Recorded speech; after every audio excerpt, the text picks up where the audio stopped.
5 alasan psikologis kenapa tidak boleh membenci orang yang jahat padamu. Dalam hidup ini, kadang kita bisa menjumpai orang yang tidak bisa menunjukkan ekspresi yang bersahabat pada orang di sekitarnya. Kadang kita tidak tahu nih letak kesalahan kita di mana, tapi orang tersebut sangat ketus dan tidak senang melihat kita nyaman dan bahagia dengan hidup kita. Tentu di benak kamu bertanya-tanya sendiri, ada apa sih dengannya dan apa sih salahku? Sehingga dia bersikap aneh seperti itu dan tidak jarang kamu pada akhirnya bisa merasa kesal dan benci dibuatnya. Oke, namun sebelum kamu membencinya, pernahkah kamu mencari tahu penyebab kenapa ada orang yang memiliki emosi yang tidak jelas seperti itu? Nah, maka dari itu, mari kita simak beberapa penyebab mengapa ada orang yang dalam kesehariannya selalu diliputi emosi negatif dan tidak bisa friendly pada setiap orang yang dijumpainya. 1. Dia mungkin orang yang baik di kehidupan sebelumnya, namun setelah mengalami kepahitan di masa lalu, kepribadiannya jadi berubah. Menurut psikolog Deddy Susanto, sebenarnya orang jahat itu tidak ada, kecuali orang yang pernah mengalami kepahitan di masa lalunya. Bisa aja nih, kemungkinan selama ini dirinya banyak menyimpan kepedihan yang terpendam dan tidak ada seorang pun yang tahu. Sehingga pada titik rasa pahit yang sangat dalam itu, ketika ia melihat orang lain sedang bahagia, alam bawah sadarnya berkata, kalau aku tidak bahagia, maka orang lain juga nggak boleh bahagia. Subconscious talk ini sama sekali tidak disadari oleh orang yang bersangkutan. Yang ia sadari hanya munculnya perasaan mengapa dirinya sekarang jadi mudah marah dan malah senang melihat orang lain jadi sedih. Dia bertanya-tanya sendiri dalam benaknya nih, tanpa menyadari apa yang telah alam bawah sadarnya katakan.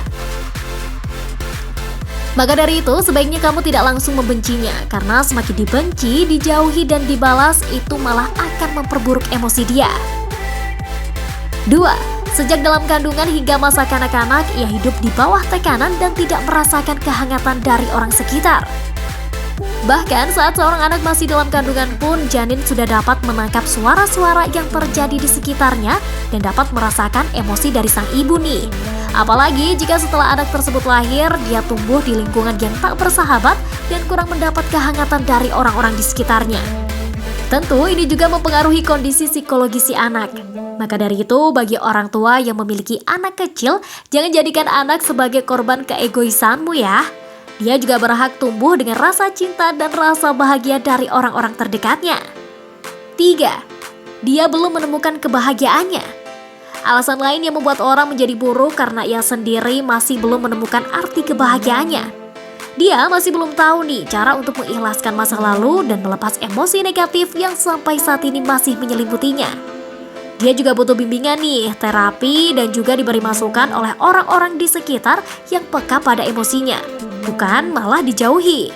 Maka dari itu, kenapa kamu perlu memaafkan orang yang telah membuatmu kesal karena ia sendiri masih belum mampu membahagiakan dirinya sendiri? Lantas, bagaimana mungkin dengan kondisi yang seperti itu mampu membahagiakan orang lain? 4.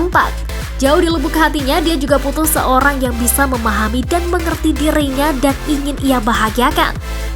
Orang yang saat ini kamu anggap jahat dan tidak memiliki perasaan, mungkin tak seorang pun tahu bahwa dalam hati terdalamnya ada jeritan kepedihan. Namun, jauh di lubuk hati terdalamnya, ia sendiri juga butuh seseorang yang bisa mengisi kekosongan hatinya, yang bisa membahagiakannya, yang mau memahami dan mengerti perasaannya dan paham akan jalan pikirannya. 5. Dengan memaafkannya, maka akan memberi manfaat bagi dirimu sendiri, bukan pada orang yang jahat padamu. Ketika kamu marah, membenci, bahkan mendendam pada seseorang yang telah melukaimu, sama halnya kamu menyakiti dan merugikan dirimu sendiri.